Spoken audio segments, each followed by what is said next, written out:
Sara Zimmerman Duterte.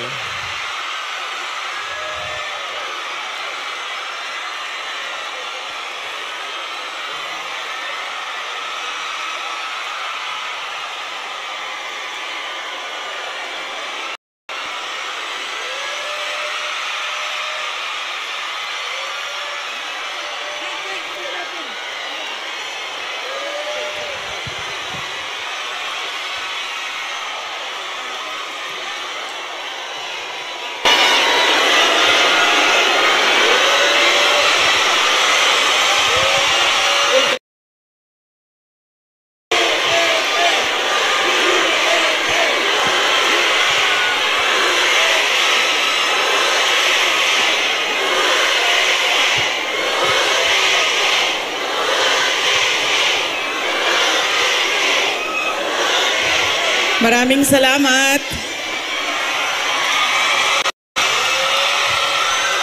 Magandang umaga sa inyong lahat. Maaari po siguro muna kayong maupo.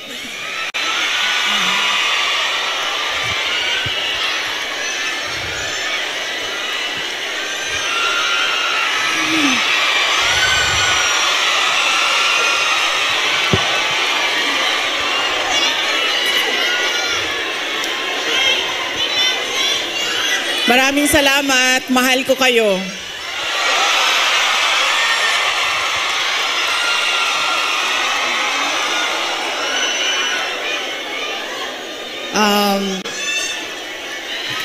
Upo muna siguro para yung mga nasa likod makakita din. Kawawa naman yung nasa likod. Okay?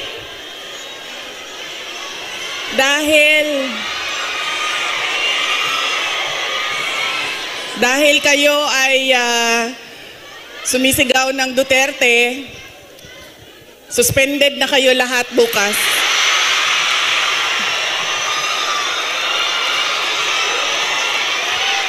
Suspended kayo, suspended.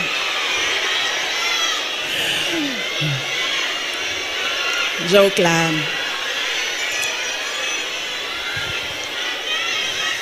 Unahin ko muna ang aking mga pagpapasalamat. Mga thank you muna dahil baka sa sobrang daldala natin mamaya sa sobrang pagbibigay ng mensahe ay makalimutan ko ang mga pagpapasalamat. Kaya mabuti nang mauna ang mga pagpapasalamat. Una, tayong lahat ay nagpapasalamat sa Hong Kong government and sa Hong Kong police sa kanilang tulong sa atin para mabuo ang ating pasasalamat ngayong araw na ito. We would like to thank the Hong Kong government and the Hong Kong police for their cooperation, for their support to our Thanksgiving this morning on this very beautiful Sunday. Marami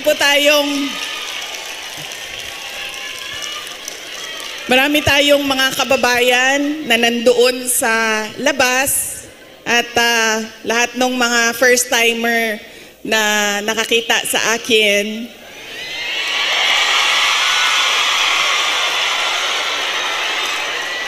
Sabi nila, ang ganda mo pala, bakit mukha kang...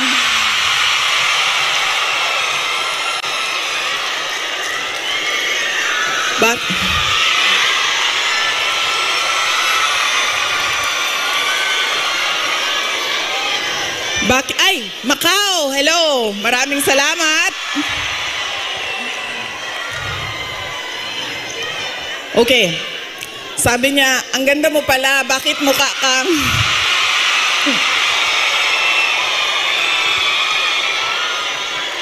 Bakit mukha kang Shrek sa mga picture mo sa internet? Tapos sabi ko sa kanya, sabi ko, ma'am, basta Pilipina, maganda talaga yan. Tayong lahat yon. Now, hindi ko lang alam sa mga Pilipino, sa mga lalaki natin, Pero sigurado ako sa mga Pilipina ay maganda. Dahil ano ang ating proof o evidence sa buong mundo na maganda talaga ang Pilipina? Ilan ang Miss Universe natin? 4. 4 ang Miss Universe na winners. Watch me Instagram in less than 30 seconds with my new Fine Fitress. Apply just a few drops para instantly shiny and smooth. Hindi sticky. Pilipina ako, maganda ako.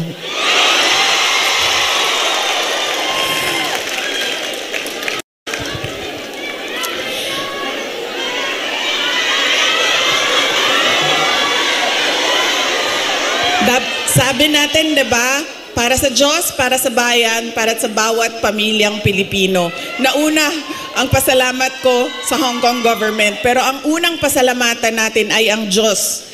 Para sa araw na ito, para sa magandang araw na ito, at para sa oportunidad, pagkakataon na ibinigay niya sa atin na magsama-sama ngayong March 9 dito sa Hong Kong. Dinala niya tayo lahat dito para sa bayan.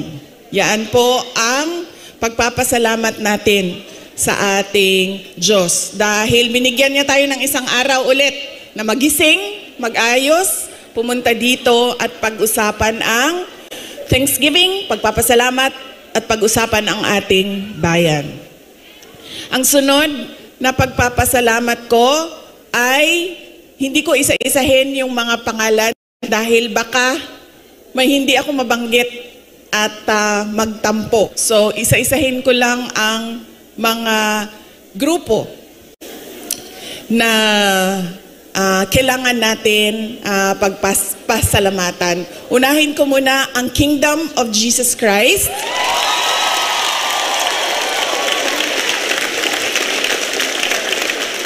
Dahil sa kanilang pagod, luha at pawis para mabuo ang ating Thanksgiving ngayong umaga na ito.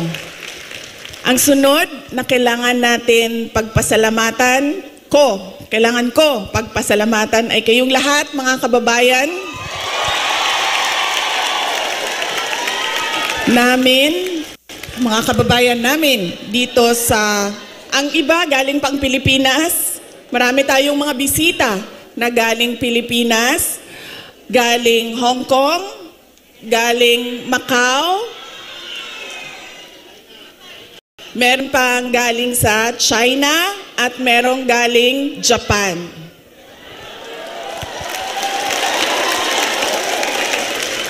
Maraming salamat sa inyo dahil ibinigay ninyo ang oras ninyo ngayong araw na ito. Madami sa inyo kailangan maglaba. Kailangan magplansya. Yes, mag-day off pero kailangan niyo labhan yung damit ninyo. Kailangan ninyo magpa-parlor kasi 'di ba? Araw ito ng pagpahinga. Kailangan maglinis ng inyong bahay. Kailangan magpa-pedicure. Diba? Kailangan magpa-dentista dahil araw ito ng pagpahinga. So kailangan ayusin lahat ang sarili. Ang para sa sarili. Pero binigay ninyo ang oras ninyo at araw ninyo ngayong umaga na ito para sa atin. Kaya maraming salamat sa inyong lahat. At alam nyo, kanina habang naglalakad ako, kasi malapit lang kami, so naglakad lang kami. Ang ganda ng weather ninyo dito sa Hong Kong, no? Nakakaganda siya ng kutis.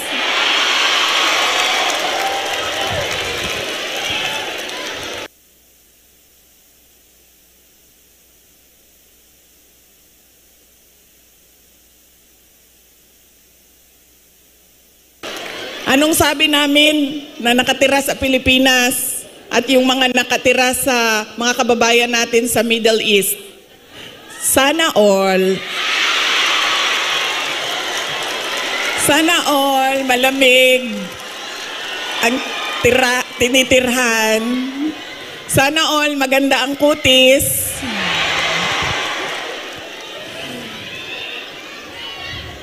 Kaya isa din yan sa dapat ninyong ipagpasalamat sa Diyos. Nandito kayo sa lugar na hindi magulo, maganda ang klima, at lalong-lalo na nandito kayo dahil meron kayong hanap buhay. Hindi natin gusto na umalis ang ating mga kababayan sa Pilipinas. Pero marami sa atin, dahil walang oportunidad sa ating bayan, ay nakikipagsapalaran sa iba't ibang lugar sa mundo para sa inyong mga pamilya. Kaya yun ang sunod natin na pagpasalamatan, yung ating mga mahal sa buhay. Bawat pamilyang Pilipino, kailangan natin magpasalamat sa kanila dahil binibigyan nila tayo ng lakas, sinusuportahan nila tayo, at tinutulungan nila tayo sa ating pakikipagsapalaran sa ibang lugar. Ayaw nila na umalis kayo, ayaw nyo rin na iwanan sila. Pero kailangan natin gawin dahil kailangan suportahan ang ating mga pamilya. Okay? Pagpapasalamat ulitin ko sa Diyos, sa Hong Kong government, Hong Kong Police, sa KOJC, sa inyong lahat, mga kababayan namin na nandito, at syempre kailangan natin pasalamatan ang PDP laban. Parang tinanggal na ata nila ang laban, no? PDP na lang, no? Opo.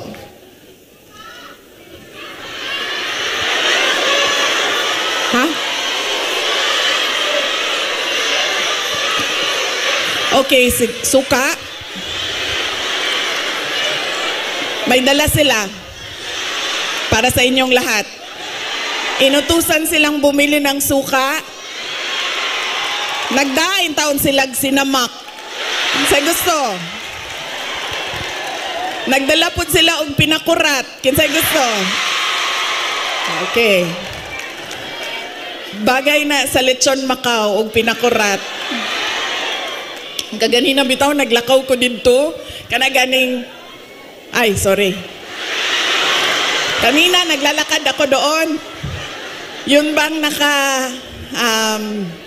nakabitay na mga lechon Macau ba yan, no?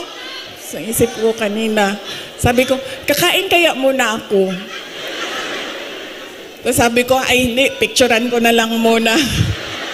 Andito sa aking cellphone yung roasted duck at yung roasted goose. Roasted goose. At, tikman ko nga yun. Balikan ko. Roasted goose at yung parang lechon Macau. Bagay sa suka.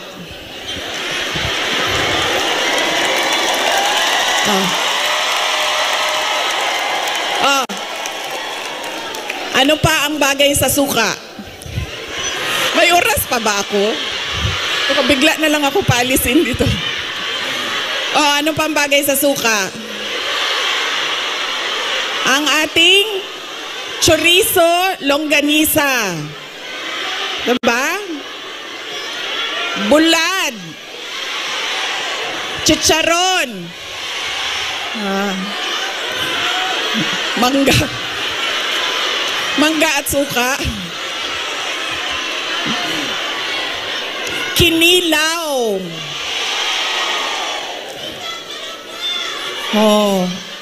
Bulad, galunggong. Yes. Diba? So, kaya tayo lahat nauutusan na bumili ng suka. Kasi lahat yan, lahat ng pagkaing masasarap, kailangan ng suka. Alam niyo, wala sa listahan ko yung speech na suka na yan. Actually, wala akong listahan ng speech ko dahil matagal ako kagabi nag-decide kung pupunta ako dito sa Thanksgiving.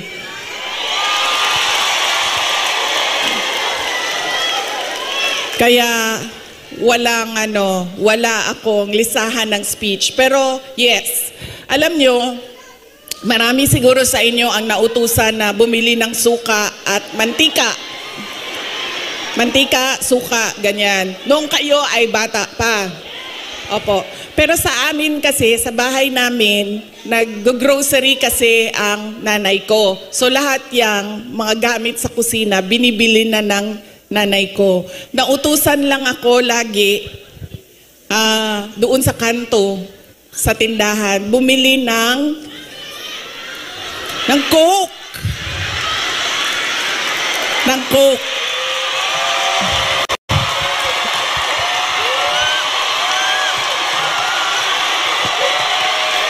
I'm sorry.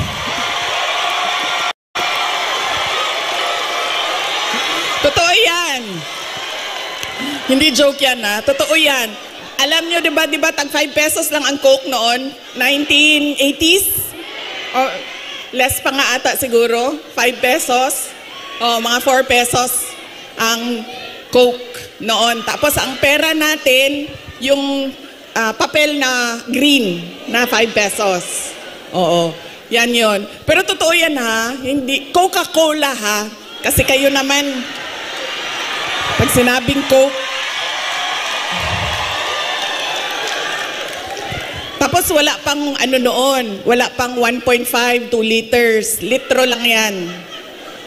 Litro lang yan nung kapanahunan natin. So yun. So, saan na tayo? Sa pagpapasalamat. Papasalamat tayo sa PDP.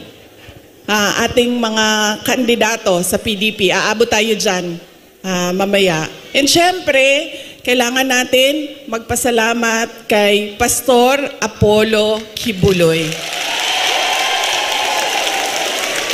for his generosity. Alam nyo, bumisita ako sa kanya nung siya ay nasa hospital, sa Pasig Hospital. Sabi niya sa akin, kung hindi ako nakulong, kung hindi ako inoppress, pinahirapan, hindi ko maisip na tumakbo para tumulong sa mga nakakulong, sa mga pinapahirapan at sa na-oppress.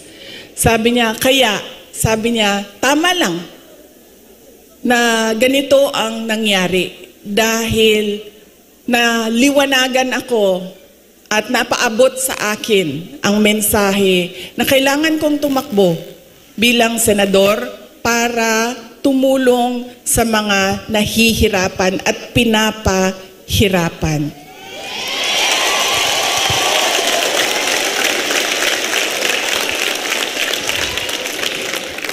Sabi din niya sa akin, sabi niya, ikaw, kahit anuman ang sabihin man nila na kasalanan mo ang lahat ng ito, Inday Sara, sabihin man nila, kasalanan mo ito dahil hindi ka tumakbong Pangulo.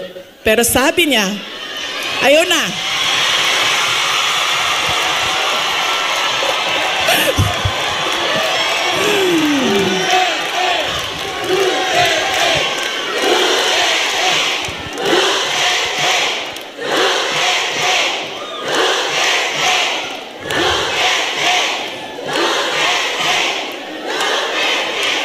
Pero sabi niya, makinig tayo kay Pastor Apollo Kibuloy dahil siya ang araw-araw nagbabasa ng Bible.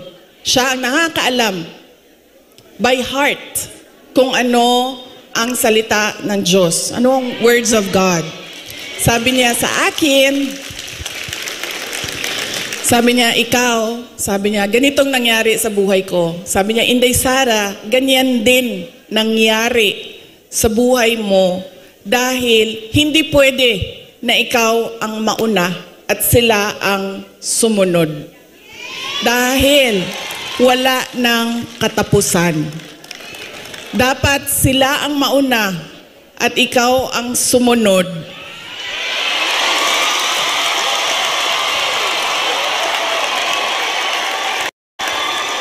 Para matigil na at hindi na paulit-ulit ang kahirapan sa ating bayan. Kaya nung sinabi niya sa akin yon, hindi na masyadong masakit. Masakit pa rin sa akin pag nakakarinig ako ng kasalanan mo yan lahat, Inday Sara. Pero iniisip ko na lang, nako, sinabihan ako ni Pastor Kibuloy, you are there, you are where you are intended to be by God. Exactly where you are.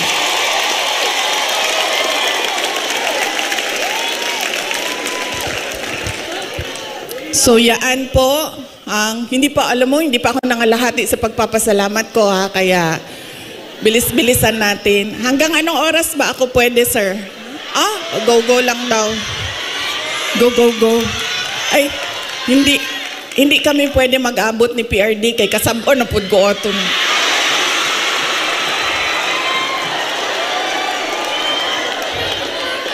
Kibaw mo nang nagsayo ko, Tagalog eh. Alam nyo, bakit ako nandito ng maaga? Gumising talaga ako ng maaga. Ang alarm ko, 6:30 a.m., 7 a.m., 7:30 a.m., 8 a.m. 4 yung alarm ko. Para hindi kami mag-abot ni President Rodrigo Duterte. Kasi pagagalitan na naman niya ako sa mga pangyayari. No, hindi naman siya nagagalit. Actually, mabait. Kumalma na si PRD nung medyo nagka-edad na siya. Mahal ko kayo.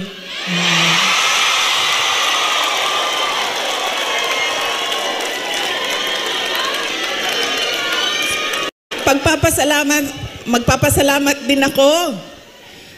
Thank you po ako. Kagabi po, merong mga kababayan natin na nasa hotel. Hotel. Kayo ba yun, ma'am? Opo. Maraming salamat sa pag-welcome ninyo sa amin doon sa hotel. Mahal ko kayo. Maraming salamat. Pero bakit, ma'am, wala kayong dala na roasted goose? I'm sorry, may dala kaming suka. Kayo, walang dalang roasted goose.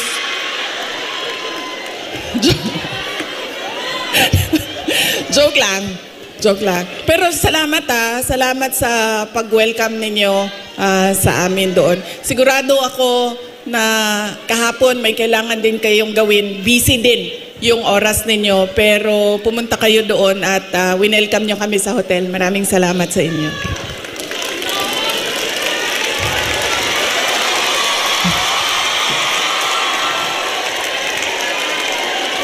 Ang sunod ko po na pagpapasalamat ay personal po sa akin. Para sa inyong lahat, mga kababayan namin dito sa China, sa Hong Kong, sa Macau, dahil noong 2016 ay nagkita-kita din tayo dito para sa pagpapasalamat, tapang at malasakit at suporta sa administrasyon ni Pangulong Duterte. Kaya papasalamat po ako dahil from 2016 hanggang 2025 ay nandyan pa rin kayo at nandito pa rin kayo para sa bayan. Maraming salamat. Sunod po ay personal pa rin ang pagpapasalamat ko sa inyong lahat, sa tulong ninyo, sa kampanya ninyo, sa suporta ninyo para sa akin at sa boto ninyo noong nakaraang halalan noong 2020.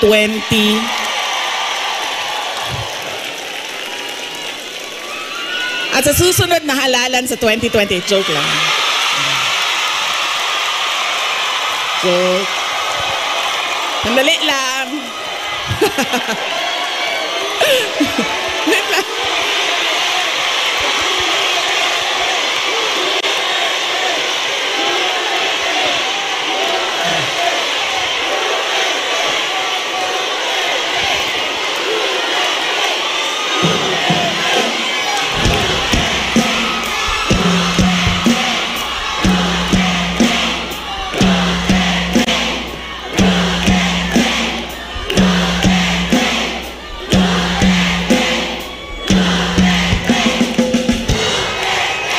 Okay. Papunta na po ang suspension order. Sige. Sige. Maraming salamat sa suporta ninyo noong 2022. Thank you very much sa inyong lahat, mga kababayan. Alam nyo, una ko pong naramdaman na mukhang mananalo ako sa eleksyon dahil nakita ko ang overseas absentee voting results. Una siyang lumabas. So nakita ko na I think 98% lahat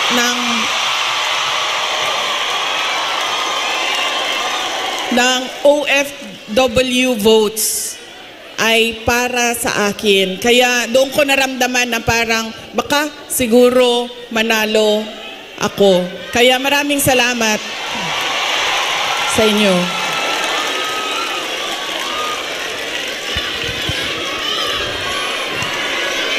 Ang susunod ko po na pagpapasalamat ay sa akin pa rin, para sa inyong lahat, sa suporta ninyo sa aking mga kasamahan, sa aming trabaho, sa programa at proyekto ng Office of the Vice President. Maraming salamat po sa inyong lahat. Dahil kayo lang po ang sumusuporta sa OVP, ang buong gobyerno po ay iniwanan na po ang OVP.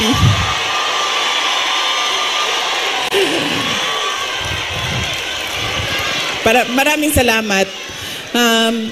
Yung satellite offices po namin sa iba't ibang lugar ay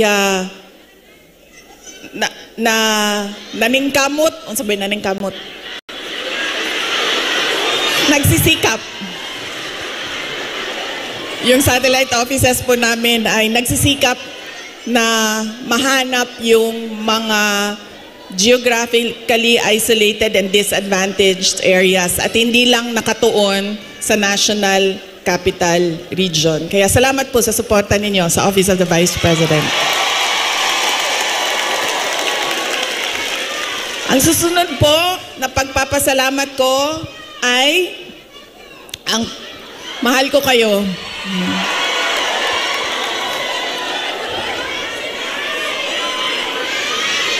Kaya po hindi ako hindi ko maiwanan ang aking katayuan, tama ba? Pwesto, posisyon, dahil sa inyong lahat.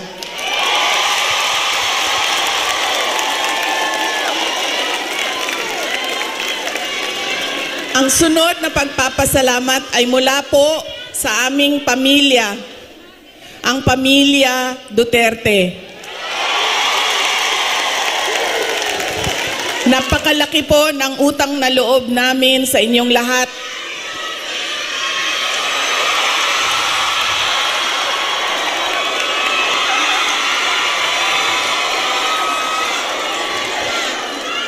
Dako kayo ang amo ang utang nga kabubuton kaninyong tanan mga San Marino Tuna Paella. Instant paella rice in a can.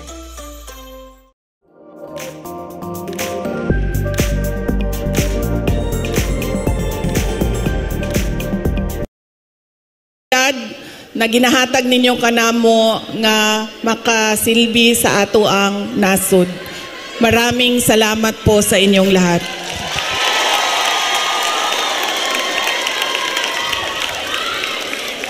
Okay.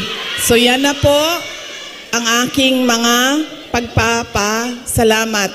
Meron pa ba akong hindi na Maraming salamat, ma'am. Ang sunod ay lilipat na po ako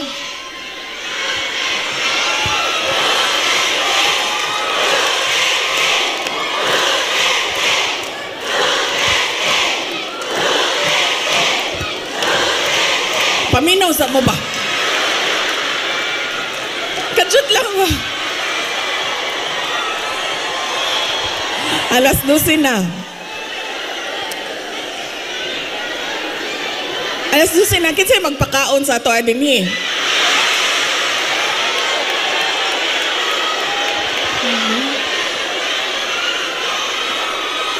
May pagkaon? May Jollibee. May Jollibee daw, sabi ni ma'am.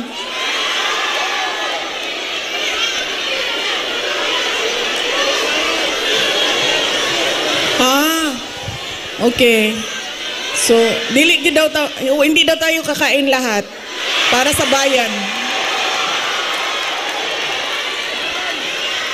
Okay. Sige, okay lang. Kailangan ko din naman magpa-reduce, so okay lang.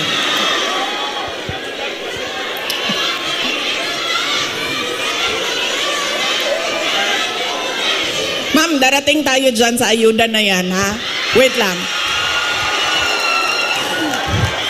Kasi, tuloy-tuloy ko na, ha? Ang susunod ko po ay ang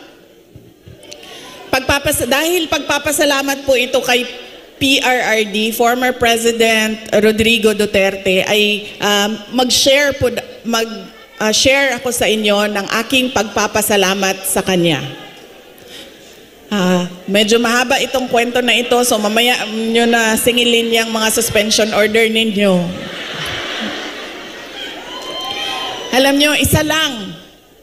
Sa lahat-lahat siguro ng pagmamahal or generosity ni former President Rodrigo Duterte, isa lang ang stand out. Nag-iisa lang ang lagi kong pinagpapasalamat sa Diyos na ginawa ni Tatay Digong, ni former President Duterte sa akin.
Hello?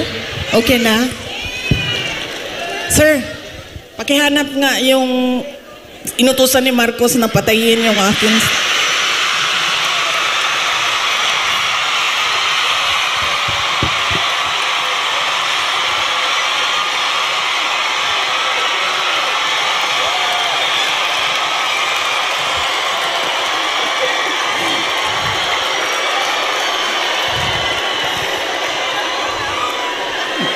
Yan.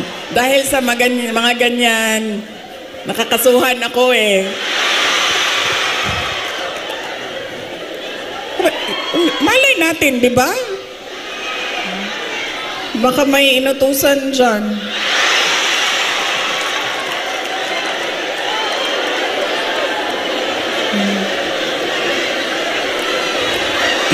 Okay. Isa lang. Paulit-ulit yan pag napapaisip ako sa tatay ko. binigyan halaga niya at inulit-ulit niya sa akin ang kahalagahan ng edukasyon. Hindi niya ako tinigilan. Alam nyo, si PRD, yun pong mga nasa harap, kailangan nyo po umupo kasi hindi makakita yung nasa likod. Hindi siya tulad ng tatay ninyo na malambing, mapagmahal. Hindi ganyan ang tatay ko. Ang tatay ko galing siya sa generation na laging galit. Diba? Sino yung may mga magulang na yung generation na laging galit?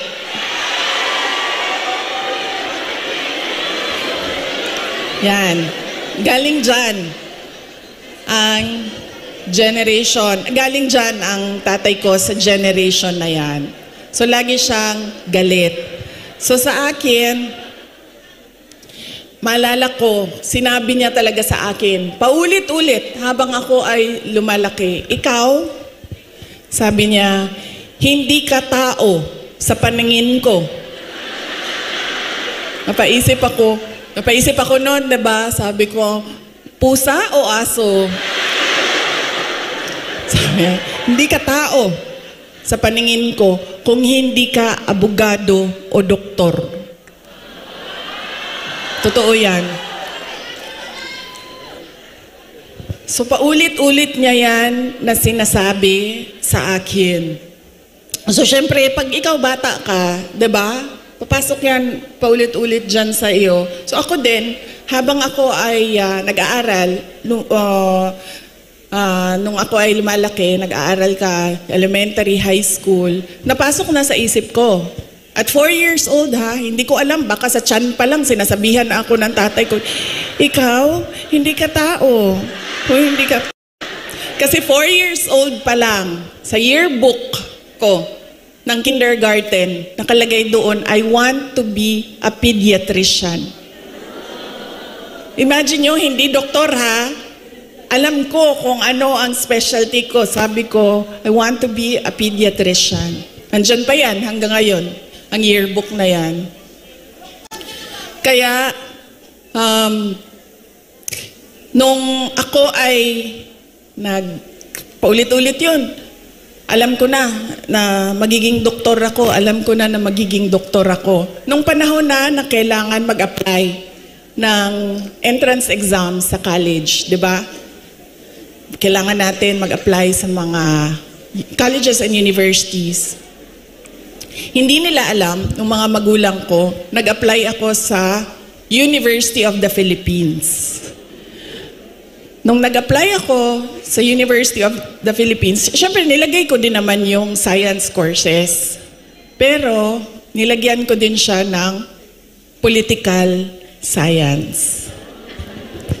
Nung nakita ko ang result at nalaman ng mga magulang ko yung result, nakalagay doon na waitlist ako sa political science. So sobrang excited ko. Hindi nila alam na gusto ko mag-college sa Manila. Kaya sikreto ako na nag-apply. Sobrang excited ko. Sabi ko sa mga magulang ko, pumasa ako ng UP. Pero political science kasi yung kurso. So sabi ko, gusto ko sana pumasok ng UP Diliman yun UP Diliman. Tapos political science yung kurso. Sabi ng nag-wild. Naggalit si PRD. Sabi niya, di ba, sabi mo, simula nung bata ka pa, gusto mo maging doktor? Pre-med ba ang political science? Tapos sabi niya, hindi ka pwede pumasok ng University of the Philippines. Kahit saan man yan. Sabi niya, dahil kilala ko ang ugali mo, anak kita. Alam ko kung anong ugali mo.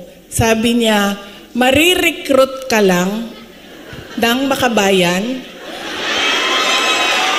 aakyat ka, totoo ito, sinabi niya, aakyat ka ng bundok, magiging NPA ka.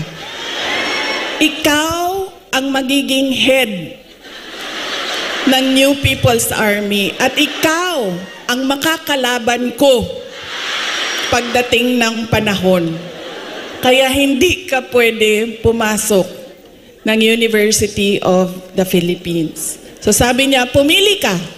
Kahit anong paaralan dito sa Davao, pumili ka dyan.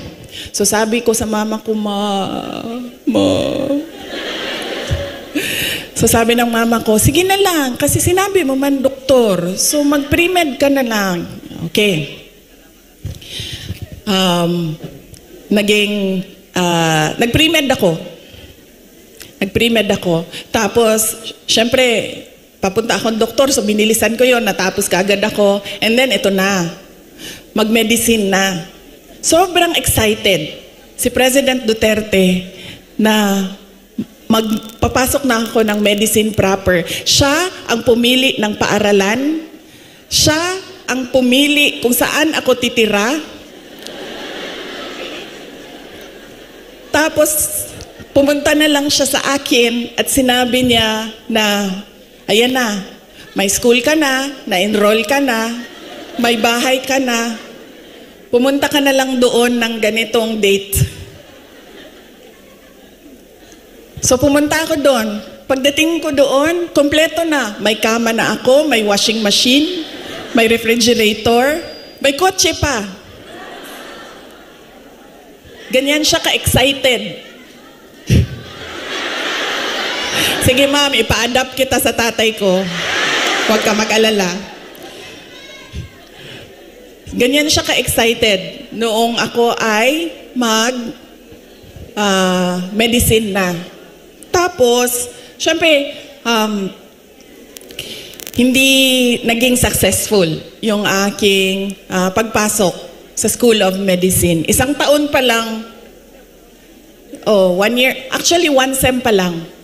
First sem pa lang, alam ko na parang fish out of water. Alam nyo yung, bakit madali para sa kanila, nahihirapan ako, sobra.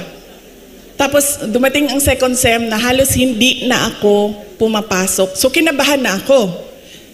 Kasi, di ba sa probinsya, di ba sa Atua, pagpadala ka sa Manila kasi ako nag-med school, pag ipadala ka sa Manila, parang malaking send-off yon. Congratulations sa anak ko, graduate ng ganito.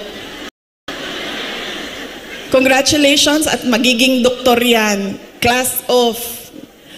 Ganon, diba? So ako, syempre kinabahan na ako kasi hindi ako makakauwi. Pinadala ako sa Manila para maging doktor. Tapos uuwi ka, drop out. Nag-apply ako ng, naisip ko pa noon, nung pinag-iisipan ko ang kapalaran ko, sabi naman ng tatay ko, doktor daw o abogado. So dito na lang ako sa abogado. So lumipat ako, nag-apply ako sa San Beda College kasi at the time na nagdesisyon ako, San Beda College na lang yung bukas sa mga exams, entrance exams. So hindi ko pa sinabi kaagad sa mga magulang ko na nasa San Beda na ako. Nalaman na lang nila dahil nagsabi ang driver. Sabi niya, hindi na yan siya pumupunta ng Cavite. Lagi kaming nandyan sa Menjola.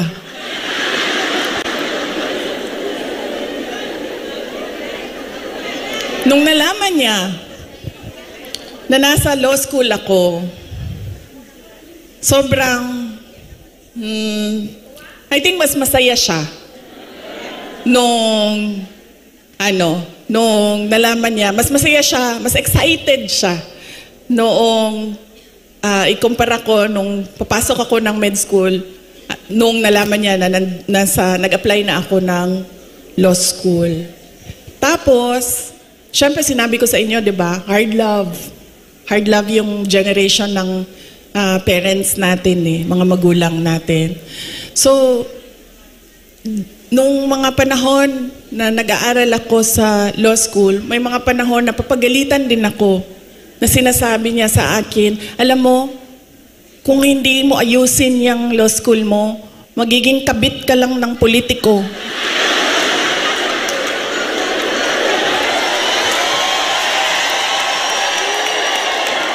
Ganyan. Ganyan siya kung, di ba pangit pakinggan sa atin? Pero ganyan yung style niya para idikdik sa'yo na mag-aral ka. Tapos meron pang isang beses na sinabihan niya ako, alam mo, kung hindi ka mag-aral ng mabuti, magiging halaman ka lang dyan sa gilid. Ganyan yung force by which he emphasized into my brain that I need to become a lawyer. So nung pumasa na ako ng bar, doon ko nakita ang pagbabago sa magulang ko. Hindi sa nanay ko dahil ang nanay ko sobrang supportive nun. Kahit maging halaman ako, didiligan ako nun eh. Ganyan kabait ang nanay ko. Diba? Pero nung nakita niya yung grade ko sa bar exams at nakita niya na mas mataas yung grade ko sa bar exams kesa sa kanya nung tatay ko. At hindi lang 0.1, 0.2, 0.3. 5 points ang layo namin sa grado. Doon siya nagbago. Parang naging tao na ako sa paningin niya. Lalo pati, pag every time nababanggit yung grade sa bar, hindi na siya talaga nagsasalita. Tapos lagi ko pa sinasabi sa kanya, sabi ko, partida yan pa ha, kasi hindi ako nag-aral eh. Kung nag-aral ako, top-notcher ako eh.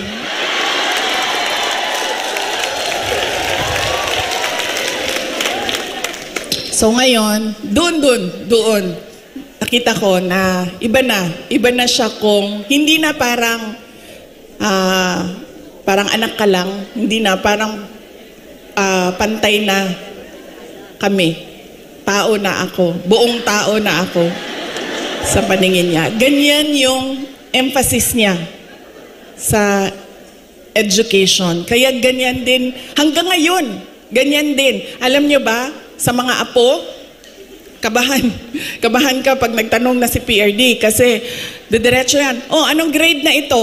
Anong eskwelahan? Oh, ito, anong grade na? Anong eskwelahan ito? O ito, anong grade na? Anong eskwelahan? Ganyan. Si PRD kamusta ng apo. Hindi siya, uy, masaya ka ba? May boyfriend ka na ba? May girlfriend ka na? Saan mo gusto kumain? No. Pag makita niya, anong grade na? Anong eskwelahan? Anong grade na? Anong eskwelahan? Okay. Nag-aaral? Okay. Ganon pa rin. Ka-hardliner siya sa education. So yan yung talaga, pinagpapasalamat ko sa kanya. Dahil kung hindi ako naging abogado, lalo pati yung mga pinagdaanan ko ngayon, hindi ko siya, kasi ngayon naiintindihan ko kung ano yung pinagdadaanan ko. Siguro kung hindi niya pinilit, hindi ako ganito ka-confident sa aking ginagawa. So sana din sa inyong lahat, ganun din. Kaya nung nangangampanya ako nung 2022, lagi kong sinasali ang kampanya, plataforma ko ang edukasyon. Sana ganun din ang inyong mga anak, ang inyong mga kapatid, ang inyong mga apo. Huwag ninyo silang tigilan. Dahil minsan ako, pag pumupunta sa mga barangay ninyo, sa mga municipality ninyo, meron talaga akong naririnig na sumasagot na, oh, college graduate naman pero wala namang trabaho. Pero, iba din ang trabaho ng college graduate at natapos lang ng grade 6. Iba talaga yun. Iba yung oportunidad na dumadating sa mga nakapagtapos kesa natapos lang ng grade 3, grade 4. At madami yon. Madami yan sa ating bayan ngayon. Na pagdating ng high school, ay sinasabihan yung mga anak, kailangan mo na magtrabaho, tumulong sa pamilya. Kaya dapat, wag nating tigilan ang ating mga anak. Paulit-ulit talaga yan. Edukasyon ang susi ng pagbabago ng buhay nila.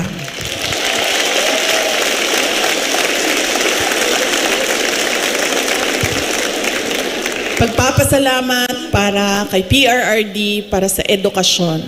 Ang susunod po ay ang pagpili natin ng kandidato sa 2025, ngayong darating na buwan. Kay bao mo na tagam, nakakaon ba akong tagam atong 2022, no?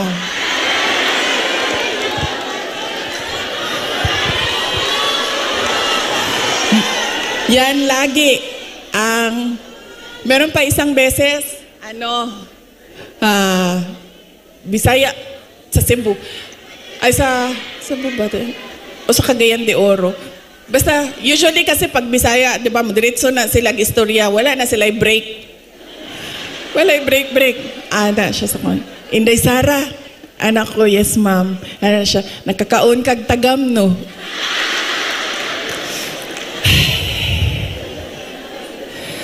Anak na lang ko sa iya ha. Sagdi na lang ma'am. Basta ikaw makakaon ka og sakto, okay na ko.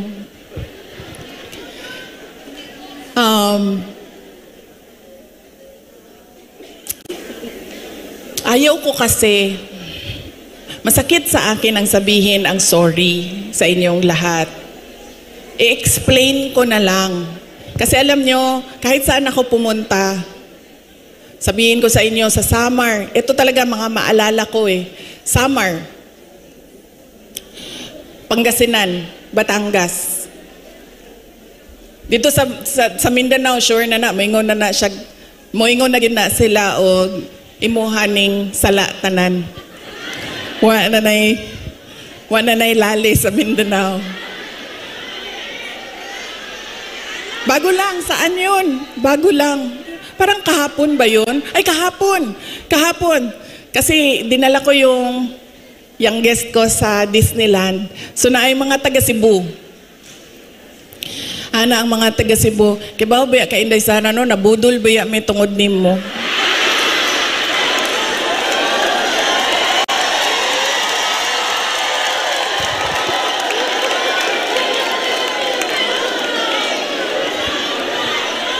Ang sa Samar, sabi sa akin, maalala ko yun, kibaw ka, hindi sana, Tagalog siya, kay kanang waray man na sila dito, no? So nagtagalog siya sa ako. Sabi niya, alam mo, na-scam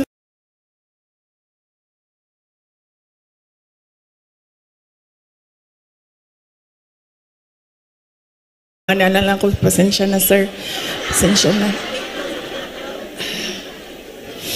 So, akala ko kasi, ito na naman tayo sa maling akala.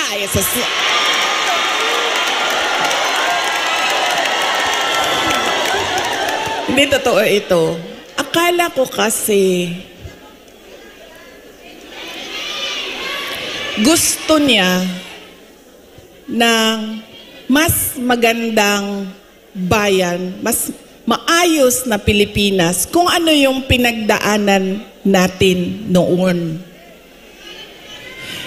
Kasi ang plataforma namin nung tumakbo kami, unity at continuity.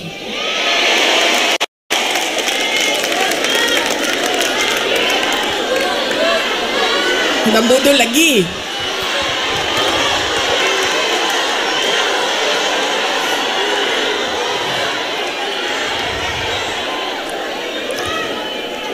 Kasi ako, sumusunod ako sa tatay ko.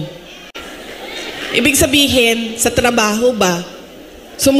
Hindi ako sumusunod sa tatay ko sa personal. Kaya nga ako nagtatago, di ba?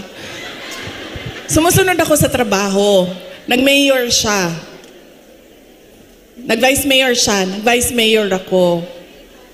So, ang ginagawa ko, there has to be something, added value ba? Value added sa iyo. Di ba? Kasi, paano ba naman na binoto namin ito si Rodrigo, pero binoto ka namin, wala namang value added. Wala namang dagdag na kahalagahan sa iyo. Diba? So sumusunod ako sa tatay ko. Nag-vice mayor siya, nag-vice mayor ako. Nag-mayor siya, nag-mayor ako. Noong, sandali lang ma'am, mamaya na yung president. Wow. Sandali lang. So nung mayor ako, ano ba yung targets ko as mayor? 'Di ba? Kasi kailangan may value added sa iyo. So sabi ko, okay, ganito na ang nagawa ng administration ni President Duterte. Saan pa ba natin dadalhin ang Davao City? So may target kami. Nung umalis ako sa Davao City as mayor, number 4 most competitive city na ang Davao City. Number 8 na kami sa mga pinakamayaman na syudad sa buong bansa.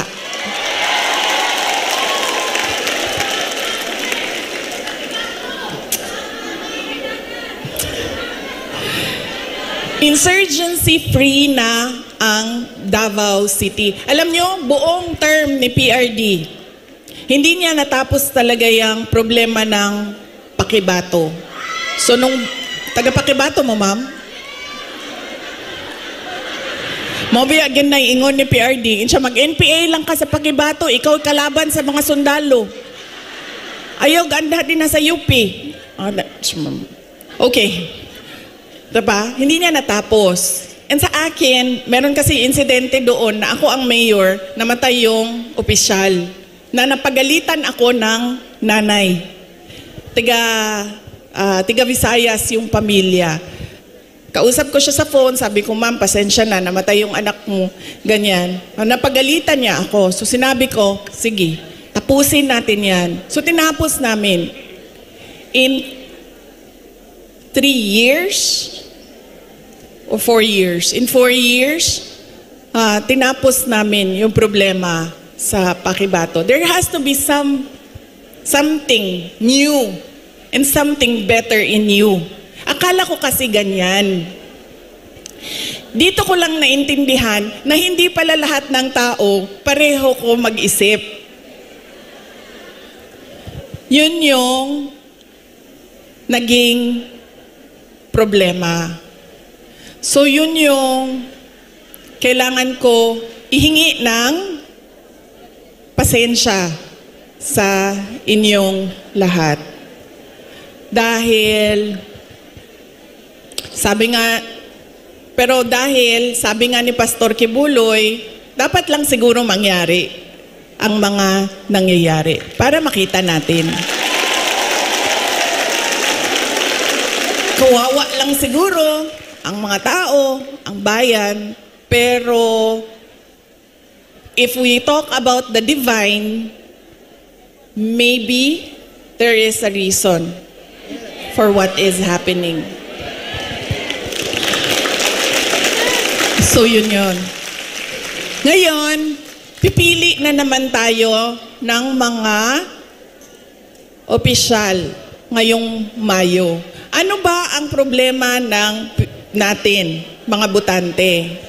Ang problema sa atin, ang pinipili natin ay paulit-ulit ba? Pabalik-balik lang. Mahilig tayo sa sikat. Mahilig tayo sa magaling kumanta, sumayaw dito sa stage. Mahilig tayo sa nagpapa-amuse, nagpapatawa sa atin. At mahilig tayo sa hindi natin tinitingnan kung ano ba yung karakter, totoong karakter ng tao sa likod ng mukha niya sa TV.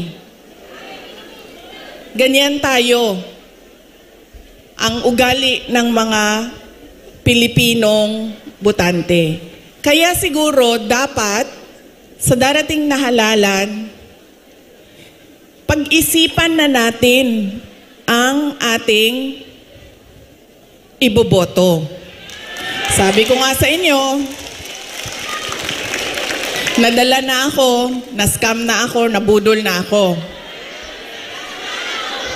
Hindi ako mag-endorso ng kandidato. Kasi baka pagkatapos ng eleksyon, sasabihin nyo na naman, na-scam ba ya Inday Sara dahil sa iyo?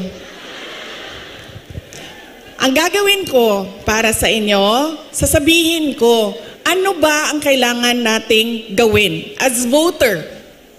Ano? Una, huwag natin ibenta ang boto natin. Diba? Ngayon,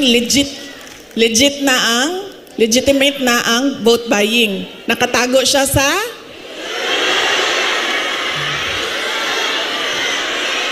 yan na, ma'am. Nandito na tayo sa topic na gusto mo, ma'am. Ayuda. Ganun na ang mga politiko ngayon. Bibigyan ko kayo ng example, ha, ng experience ko sa mga pagbibigay ng ayuda o vote buying. Noong barangay election na nakaraan, bago lang, tinanong ko yung isang kaibigan ko, ano bang ginagawa mo na suporta sa barangay candidates? Tas sabi niya, ang ginagawa ko, humihingi ako ng tupad at AIX at binibigay ko sa mga barangay captain para ibigay nila sa supporters nila. So sabi ko sa kanya, okay, hindi ko magawa na ganyan yung suporta na ibigay ko sa mga local barangay candidates. Pero totoo yan. Hindi man pinag-uusapan, pero totoo yan na nangyayari. Nakikita nyo yan. Nakikita nyo yan doon sa mga probinsya ninyo. Kaya ang una, huwag natin ibenta ang boto. Pangalawa, pag tumingin tayo ng kandidato, tingnan natin kung ano yung promises na ginawa niya o sinabi niya noon. Tapos, tingnan natin, binigay ba niya yung kanyang promise? Saad? Unsa sa Tagalog ng promise? Pangako sa'yo? Binigay ba niya ang pangako niya sa'yo? O iniwanan ka lang niya sa ere? At sumama sa iba?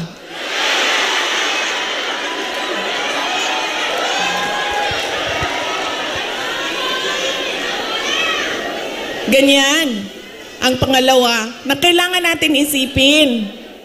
Itong kandidato na ito, paulit-ulit ko na to binoto, ha? Ano ba sinabi nito noon? Ano bang nagawa niya? Ano bang rason niya? Bakit hindi niya nagawa? At ano yung mga totoong nakikita ko na nagawa na? Yan yung pangalawa. Pangatlo, ito talaga. Wala sa buong mundo ang makakakontra sa akin, kahit isa, nito. Dahil ako ay produkto din ng political dynasty. galing ako sa pamilya ng mga politiko. Ang lolo ko, governor ng Undivided Davao. Cabinet member ni Marcos Sr. Ang tatay ko, vice mayor, mayor, president. Mga kapatid ko, mga politiko din. Hindi dahil Duterte ang apelido ay iboboto na ninyo. Kailangan pag-isipan din natin. Duterte ito, pero ano ang maitutulong niya sa bayan? Ano ang magagawa niya para sa bayan? Kaya hindi pwede na pabalik-balik lang na apelido ang binoboto natin. Kailangan yung anak, yung apo, yung asawa, kapag tumayo sa harap ninyo, ay meron siyang sinasabi. Hindi yung tatayo siya at dahil Duterte siya, kakanta na lang siya para sa inyong lahat. Pangako sa'yo. Diba? Hindi pwede.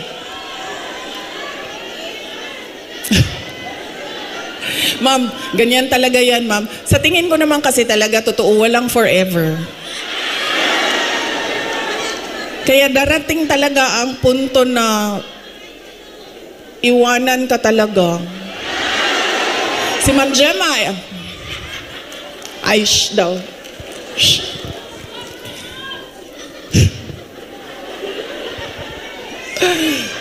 Diba? Hindi pwede yan. Hindi na pwede. Kasi yan yung ganun tayo dati. Oo, eto. Tinanong ko isang beses dito sa Manila, sa NCR. Tanong ko, ma'am, sinong kandidato niyo sa mayor? Sabi niya, si ano, ganito ang apelido. Sabi ko, di ba sila din yung mayor dati? Sabi niya, oo, yung uncle niya. Sabi ko, so bakit yan pa rin ang pipiliin ninyo? Sabi niya, nasubukan na kasi. So, syempre ako, hindi na lang ako nagsalita. Pero nakita ninyo yung ang ating behavior sa pagpili ng kandidato. Dahil anak, apo, asawa, nasubukan na kasi, parehong apelido, go, bibigay ko na yung napaka-special na right ko na bumoto. So, mahalaga, hindi dahil anak, hindi dahil Duterte ang apelido, ay iboboto nyo na. Pag-isipan ninyo, ano ba ang dala niya sa lamesa? Ano ba ang dala niya para sa bayan?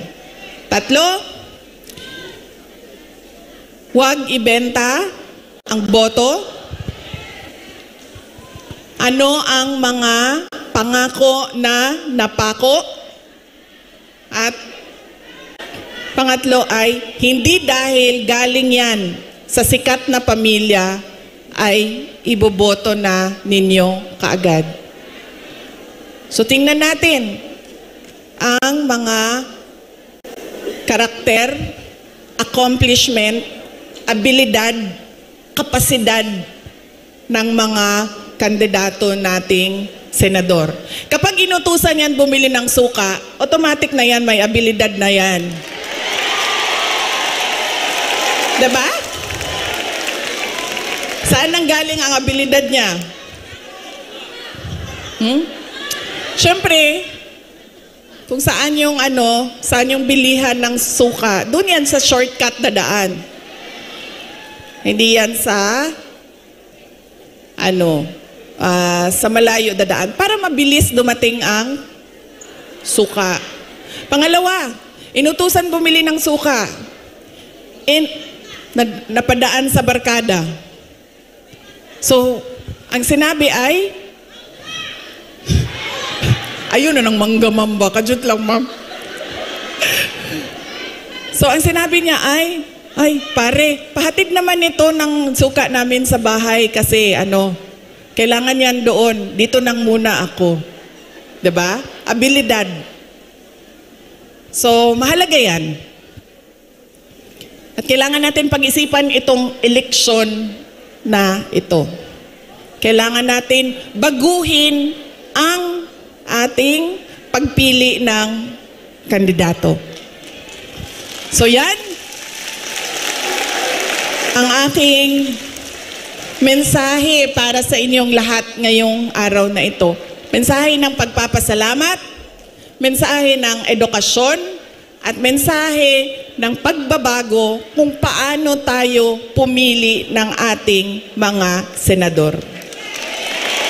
Ay, hindi lang senador, governor, mayor, lahat ng ating mga public officials. So yan po ang aking, ilang oras yun, ma'am? 1 hour? 1 hour na mensahe sa inyo. Sana ay, alam nyo, gusto ko lumapit sa inyo. Kasi gusto ko personal yung pagpapasalamat. Kaso pwede ba na wag tayo magkagulo? Kasi kanina sa labas, nasisigawan na ako ng pulis. Nasisigawan na niya ako kasi medyo nagkakagulo kami doon sa picture taking namin sa labas. So, pwede ba ako mag-hello sa inyo? Tapos, wag lang tayo magkagulo kasi baka palayasin tayo dito. Ulitin ko, maraming salamat, magandang tanghali at maayong udto sa inyong tanan. Maraming salamat, Vice President Sara Duterte.